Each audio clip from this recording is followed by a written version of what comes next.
Mega love. Shout out mga kakabsat. VP Sara, ang pinakaunang maleta girl. Oo nga naman. Nilagay sa kanya, ano yun? Sports, parang sports bag ba yun ang tawag nun? Sinabi ni itong si General Manager, no? Sige, pakinggan natin. Attorney Claire, pasok. 40 minutes to, bibilisan natin to. Pinakaunang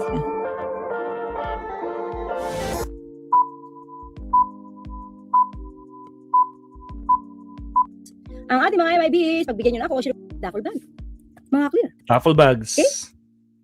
Sumikat ito noong hearing sa Committee on Good Government or Good Governance.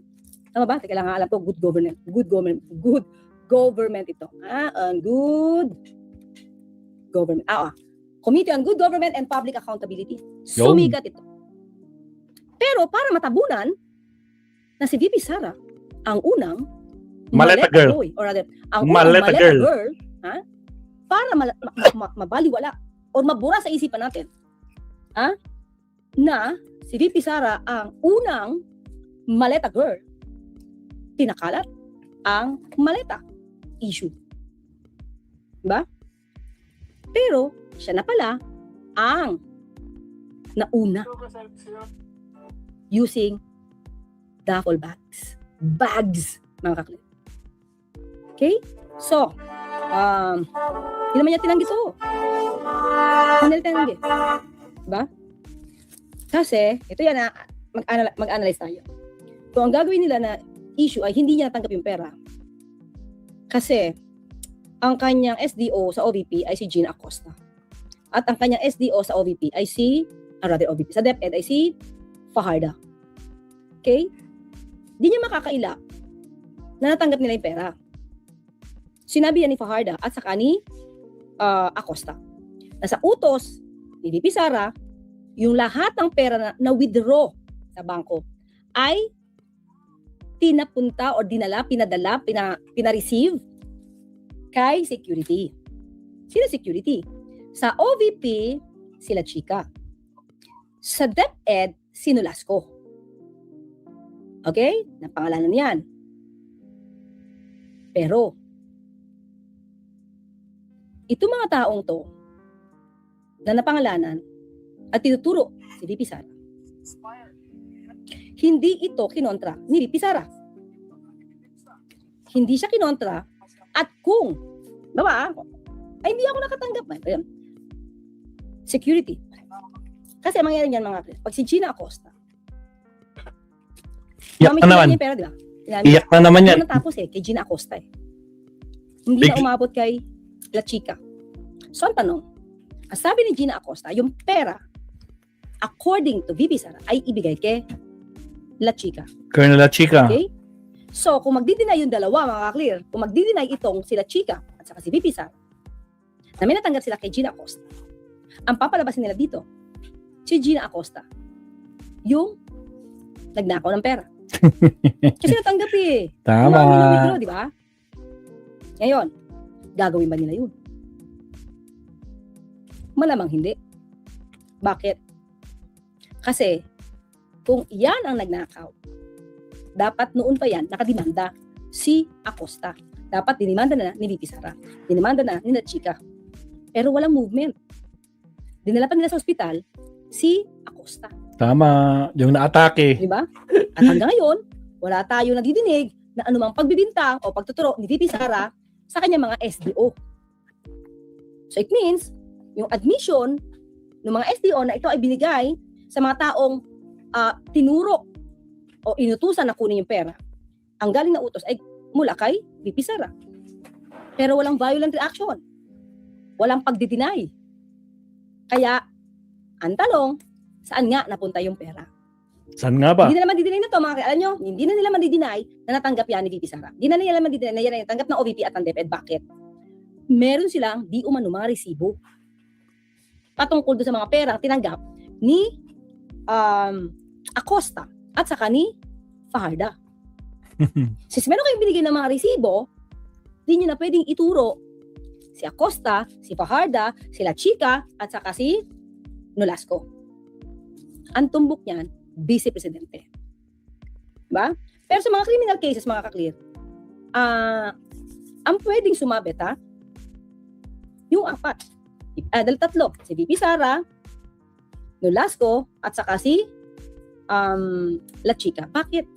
Kasi, from Acosta down, sama mo na si Zuleika kasi nagdi-deny siya. O from Zuleika down, wala daw silang alam na anumang transaksyon Agoy. gamit yung pondo, yung confidential funds. Really? Wala silang alam. Really? So, kung wala silang alam, at hindi ito tinatanggi ni Vice Presidente na itong mga ito ay walang alam, so sino magkakarga ng responsibilidad patungkol doon sa pera? 3. VP Sara, La Chica, Nolasco. Ganun. Diba? So, ngayon, sino nga yung unang maleta girl? Eh di si VP Sara. Diba?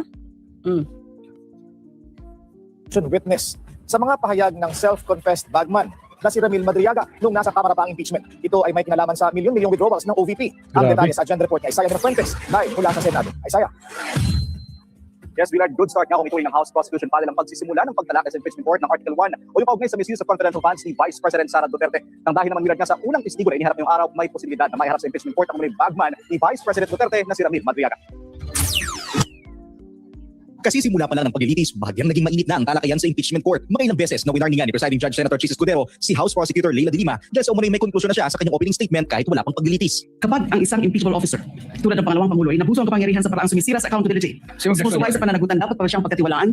Dapat pa ba siyang manatili sa pwesto? Objection, Your Honor. Malinaw ito. Honorable Lima, I would have to stop you. I would have to stop you at this point. The continuing objection of the respondent is duly noted. I would have to stop you at this point. I have to My stop due now. apologies, but kindly call your witness already. Thank you, Your Honors. I submit. Thank you very much. At sa pagharap ng unang testigo ng prosekusyon sa Article 1 na si dating Land Bank Shaw Boulevard Branch Manager Violeta Constantino, tila may pagkakatugma ang ilang pahayag sa mga sinabi noon na umano'y bagman ni VP Sara na si Ramil Madriaga noong Yun nasa Kamara lang, ang paglilitis tugma. sa impeachment. Pagkatapos pong i-release itong pera in packs, in 125 packs, ano na po ang susunod na mangyari? Bali, nilalagay na po nila yon sa dala po nilang bags. Madam Witness, Di ba? Nauna to. Nauna ang mga bags. Di ba? Ganon silang kumuha ng pera. So, isipin nyo na lang mga kakliya, na mas malaki ang nakukuha ng Vice Presidente na confidential funds nung siya ay mayor. Wow, paldo. 460 Nasama siya sa million. confidential funds na malaki nung panahon siya ay mayor sa Davao. 460 million. Panahon pa ng tatay niya yun. 4 na taon yun. 460 million. Kung bakit gusto na malaki nung panahon siya ay mayor sa Davao. Isa rin ba ito kung bakit gusto niya maging secretary ng DND for the confidential and intel funds? Agoy. Paano kaya? Iniisip ko lang kung siya yung magiging defense secretary. Di ba? Baka mag-ano lang to, mag-skincare. Magpala. Habang kailangang makipagdiskusyon, makipaglaban, ako mag-skincare mga kaklear. Sa China. Ayaw sa araw. anong klaseng bag ang pinaglagyan ng pera kung maalala po ninyo? Sa pag-aalala ko po, isang mahabang malaking bag po siya. Para pong gym bag. Ano po ba yung pinaglagyan ng pera? Duffel bag o ordinary bag? Pwede po ba pakidescribe ninyo? Duffel bag po, large. Duffel bag? Duffel bag. Okay. Meron ba tayong sample ng duffel bag dito? Malalaman po ba ninyo Kasi yung gym bag parang ganun din mga. kung gaano kalaki po? Ano po dito sa dalawang to? Wala po sa dalawa, Madam Chair. Wala. Wala po. Eh, yung itsura lang, kamukha. Wala din po. Ano ito, binili pa nilang bago to? Mukhang bago oh. Para gawing sample. Wala. So, ibig sabihin, pwede bang mas malaki dito? 3 doble po o 4. Mas malaki Wow. malaki dito? Opo, Madam Chair. Maging ang isang date ng pag-encash ng cheque na nagkakahalaga ng 125 million pesos na lumabas sa pagdinig ngayong araw ay tumugma rin sa sinabi ni Madriaga. The morning of December 20, 2022, Sarah called me and she said, Sir Ram, please coordinate with Colonel Nolasco. Meron tayong deliver sa Yan no, Colonel Nolasco. Sa ano to, sa DepEd. San Pablo, Laguna, sa Night Street, as ombudsman. I read from several media reports that 125 million OBP confidential funds in 2022 were reportedly utilized in just 11 days. This is wrong because I personally disposed the money in less than 24 hours. Dahil dito, posibleng ipasabina ng prosekusyon si Madriaga para tumistigo sa issue ng confidential funds. Of course, yes. Kasi yung pagpresenta, hindi naman magkakilala ata yung dalawang bank managers at saka si Madriaga, no? So pero may pagkakapare-pareho yung sinasabi nila, yung description ng nilagyan ng pera, yung ano yung bag, ilang bag ang nilagyan, at saka yung date na pinag-releasean ng itong check na to, may pagkakapare. Pero I don't think this is a made-up story. Wilag kung pagbabasihan ngayong pre-trial order na inilabas ng impeachment court sa panig ng prosekusyon, kabilang si Ramil Madriaga sa mga posibleng maging testigo ng House Prosecution Panel para sa Article 1. Pero ayon mismo sa prosecution, Millard, yan ay nakadepende pa sa magiging takbo, magiging progress ng paglilitis dito nga sa impeachment court. Pero kung pagbabasihan, Millard, yung mga naka-schedule para sa susunod na linggo, hindi pa dyan kasama si Ramil Madriaga. Millard. Isaiah, so sino ang susunod na sasalang sa witness stand? Willard, base sa inilabas na kautusan ng impeachment, base sa hiling na rin ng prosekusyon at base sa pinaburan ng impeachment court, no, tatlong inasahang ilalabas na testigo sa susunod na linggo from 8 August 3 to 5. Una na dyan si Roderick Wamil, siyang former state auditor ng Commission on Audit at susundan siya ni Sailin May del Ocampo na nagtatrabaho rin sa COA. At ang pinakahuli ay si Marivic Pareha na director ng Legislative Archives Museum ng House of Representatives. Willard. Maraming salamat, Isaiah Fuentes. Nagulat ng So mga clear, okay, kita na natin. Actually, sa akin, hindi na to bago eh. Diba? Hindi siya bago. Alam na natin na ito ay nakubra na. Okay? Nakubra na ito. Okay, explain natin ito mga clear. Explain natin ito. Wait lang. Okay, explain natin ito. Pakita ko lang. Kasi naging issue to eh. Ano? Nothing illegal in unusual. Sabi, 112.5 M DepEd cash withdrawals. Laki, di ba? So, pakinggan natin mga klira. Paldo. Or illegal. A day is July 29. Our top story. A prosecution witness says there was nothing suspicious or illegal about the 337.5 million peso cash withdrawals made by the DepEd in 2023. Former Land Bank of the Philippines branch manager Ninita Camposano was the second prosecution witness on the 10th day of the impeachment trial of Vice President Sara Duterte. She described the transactions as unusual. She noted that the typical cash withdrawals of DepEd at their branch averaged only about 10 million pesos. Although she called the withdrawals unusual, Camposano maintained there was nothing illegal about the withdrawals. She said this. Actually, mga kakli, okay explain ko to naging issue siya. Pinapakita dito, okay, unusual siya. Unusual yung pag-withdraw ng ganong kalaki ng DepEd. Tama ba? DepEd ba siya? Okay, DepEd. Okay, DepEd. Hindi siya illegal per se. Kasi ang pag-withdraw ng pera, mga ka-clear, at ito naman ay talagang may nakalaan na pera for that. Withdraw mo man lahat yan. It can be unusual. Kasi hindi ganoon ang style ng pag-withdraw ng nakaraang DepEd, mga clear. Pero withdrawin mo man lahat yan, hindi ibig sabihin niya na illegal yung ginawa nila. Diba? So, actually, nakapuntos ba dito si Senator Robin Padilla? Siya nagtanong, di ba? Right? Si Senator Padilla ang nagtanong kung ito ba ay illegal. Kung unusual man to, ito ba illegal? Wala ito, kung ako yung judge dyan, wala itong punto sa akin. Bakit? Kasi pinag-uusapan lang dito ay withdrawal. Okay? So, sino nakapuntos mga kaklit? Ako bilang abogado, sino nakapuntos? Napakita na yung withdrawal ay unusual o yung napakita na yung withdrawal ay hindi illegal?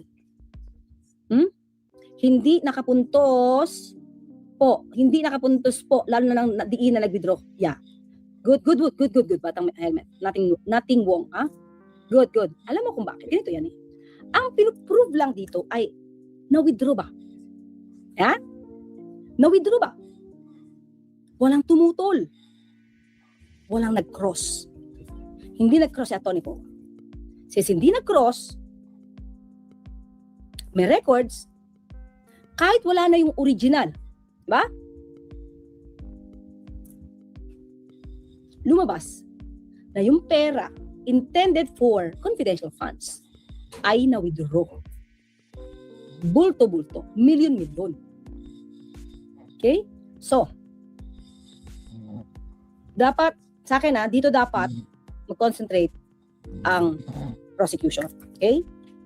Tingnan natin kung, let's say kung ako sa defense, kung ako sa prosecution. Doon ako sa prosecution. Kung ako yung sa prosecution, ibibiin ko na withdraw, admitted. Unusual, ang pag-withdraw, admitted. Kung paano pinorma na mangyari, na mapakita sa taong bayan na unusual ito, malaking bagay yun.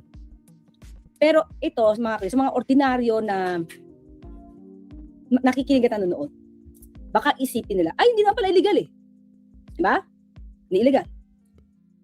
Pero sa akin, ang punto ko dito, mas nakapag-prove ang prosecution. Tumpak. Dahil na-establish nila yung lahat ng withdrawals. Nang unusual ang pag-withdraw kasi bulto-bulto ang withdrawhan. Ano na-prove ng depensa? Hindi siya illegal, yes, pero yung pera napunta sa SDO at si SDO binigay kay La Chica at kay Nolasco sa utos ng Vice Presidente. So di na makakaila na yung pera ay na-withdraw nila. So kung ito ba illegal, hindi usapan dito kung illegal. Ang magiging illegal lang dito mga kaklip ay yung paggamit. Tama. Kasi since siya nagpondo naman talaga dyan, nakalaan niya sa opisina ito, anytime pwede mong withdrawin yan kahit buo. So, ang mas namin approve dito, ang prosecution. Kasi na-create nila yung thinking na, unusual, bakit buo? Gagamitin ba nila ito agad-agad on the same day? Itong perang ito, ba't kailangan buo? Diba? Agoy. Ikaw na Vice Presidente ka, kukunin mo lahat yung 112 million pesos. Ipaldo ka. Ang tanong, kapag nasalang si Vice President, bakit kailangan mong i-withdraw yung buo na 112 billion? Bakit nga ba? Sa parola. Diba? Pero kung malakas ang loob ng depensa, kaya lang mukhang wala eh. Kasi Walang- may pirma eh. Diba? Kasi yung check eh, It's time for Energen. Again guys, shoutout sa 500 plus live viewers. Like and subscribe naman tayo dyan. Wala pong bayad yan. Baka naman. ba yun? Wala eh. Kasi may paper trail eh. May pirma eh. Diba?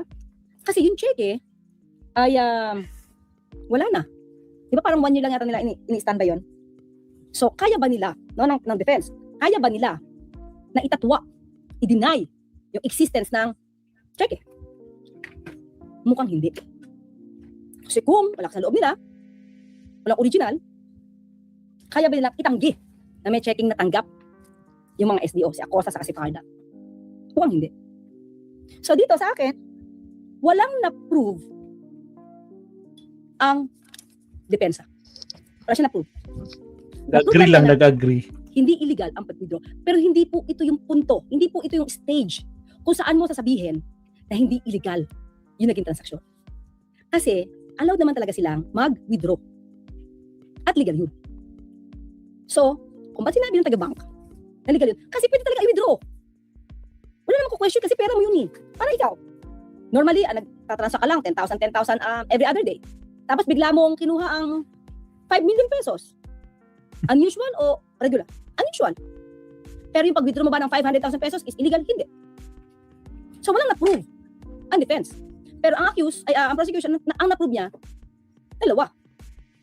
May pera, na-withdraw, tapos, unusual. Oh, di ba? Yun, unusual. Okay? So, sige, tuloy tayo. Ano pa ba dito? Okay. Okay, punta tayo dito. Okay, go. Ay, sorry po. Ano yan? Based on the documents and authorizations presented to the bank.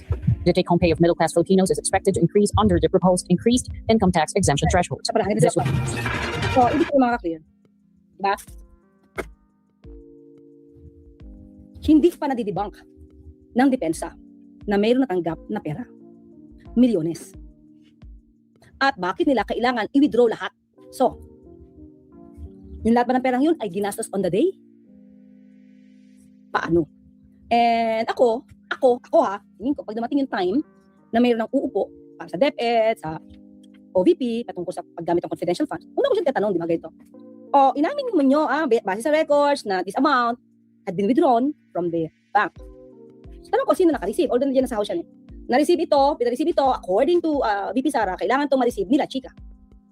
Okay, so, are you sure na amin mo na tinanggap nila Chica? Ang tanong, magdi-deny ba sila Chica pag siya nakaupo? Diba? Kasi pag magdi-deny yan, ang kanyang ipapahamak yung nag-withdraw ng pera sa bangko, yung SDO. Diba? Ang tanong din, kung ipapahamak niya yon at hindi ibinigay yung pera, bakit si Fajarda, saka si Acosta, di naman tinanggal, hindi in-admonish, hindi pinagalitan, hindi walang penalty, nanatili sa opisina. Hindi siya demanda. So it means yung pagtanggap ng pera na yon ay may basbas ni VP Sara. O, di ba? So, kaya lumalabas dito, nothing is illegal, but it is unusual. Kung mas malalim ang pag-analisa ng mga kababayan natin, doon pa lang sa sinabi ng bangko na it is unusual, meron na yung negative impression. Totoo. Since wala namang alam yung taga-bangko kung saan dinala yan. Kasi hanggang doon na sila winidraw. That's unusual. Sobrang laki. Kinuha lahat. After that, wala na silang alam. So, wala silang malalaman kung yung perang na yun ay ninakaw, dinala sa iba, wala silang alam. Basta binigay na sa proper authority yung pera intended for OVP or DepEd. Yan yun. Okay? So, mga clear, lumalabas, dapat mag-explain si VP Sara kung saan napunta yung pera. Yun yung next na dapat niyang pagtunan. Kasi walang denial ng pagtanggap ng pera. Walang cross-examination. Hindi na debunk si bank representatives. No? Diba? Hindi na debunk si bank representatives. Yung dalawang bank representatives. So, meron akong nakitang hearing kanina mga kapatid patungkol sa kino-question ni Amy Marcos. Yung isang witness patungkol sa tinatanong niya tungkol sa transcript. Yung sinabi niya dati sa House of Representatives. Sa committee, siguro Committee on Justice to, no? I don't know. Basta may transcript siya, si Senator Amy. Tinatanong niya ngayon yung witness, kung natatandaan niya ba sinabi niya ito. Ito. Pero wala siyang pinapakitang transcript. Yung transcript of stenographic notes, yun yung mga lahat na sinabi during the hearing. Mga kakli, sa totoo lang. Alam ko lang, hindi ko si Congressman Joel na nag-interpose siya ng objection.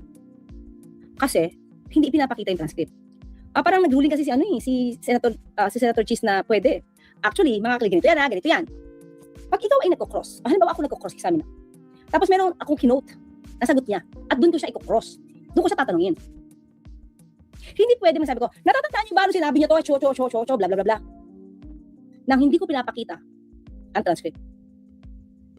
Pwede kasi ang recollection ng tao, ano sabi niya ito. Pero yung pinakahaba nito, paano niyang na-formulate yung sentence niya, hindi niya yung matatandaan. Kaya doon sa hearing kanina, pinipilit ni Senator Amy, bakit dito sa'yo mabat gano'n? Sabi nung witness, hindi ko matandaan na may sinabi akong ganyan. Di ba naubos yung oras sa Senator Amy sa pagtatanong patungkol sa transcript. Tapos hindi niya pinapakita doon sa witness yung transcript. Kaya lawyer ako, at kinocross yung kliyente ko, tapos sasabihin mo, Madam Witness, you said in your statement during the hearing ganyan, that fact. I will not allow that. Without that counsel showing to my client the copy of the transcript and the copy of that statement, I will not allow. Diba? I will not allow the counsel to cross-examine my witness to agree or to affirm that statement. That particular statement. Hindi. Diba? Bakit? Dapat makita niya. Kasi pwedeng iba yung nasabi Pwedeng, ano sure ko na yung sinasabi ni Senator Amy sa transcript. Diba? Ayun, kaya ayaw ng mga Duterte na manood ng balita ang mga DDS para di makita yung kalokohan. Totoo yan. Tanong niyo sa Team 30. Team 30, i-content mo to. Yung ganun sinabi mo. Para malaman nila kung paano ginawang parang sunod-sunuran. Para walang alam na katotohanan. Diba? Yan. So, di ba? So, may mga ganun Okay? So, dito mga clear, kita natin, may admission na ang unang maleta girl, gamit ang, di man maleta, duffel bags, 4. Walang iba kundi si Sara Duterte. Ngayon, para mawala ang issue dyan, pahid ng fake news sa ibang opisyal. Pero siya magaling. Siya tama. Siya malinis. Kahit hindi pa niya nililinis sa sarili niya. Okay mga clear, that's the prosecution trying to prove that the money were withdrawn. Now the question, Drex Pusuk ba to? Pusuk, Drex. Yan, basta si Drex. Now the question is, where did BP use it? Where did BP use it since it's not documented or reported? Yes. Yun yung point. So the prosecution dito ang may puntos. Kasi di ito napasinungalingan ng depensa na mayroon silang natanggap na pera. Anong ginawa nyo ngayon sa pera? Yan ang susunod na dapat matanong. Alright. Diba? Oo, nang di mailigaw ang witness, sinabi niya daw, ito ba ay unusual, diba? Opo, unusual. May ganun, diba? Okay. So yun lang mga kaklila, pinakita ko lang sa inyo ibang mga punto dito, na Blanca, si Mangga kanina. Salamat, attorney. At syempre, huwag natin kakalimutan, sino ang pinakaunang maleta girl? Walang iba. Alam na this. Diyos ko po, Rudy. Naisiwalat ang kamote, Diyos ko Lord. O siya, second to the last topic na tayo mabsat kasi it's already 10:30. Last two topics po tayo mabsat. Countdown tayo in 30 seconds. Here we go.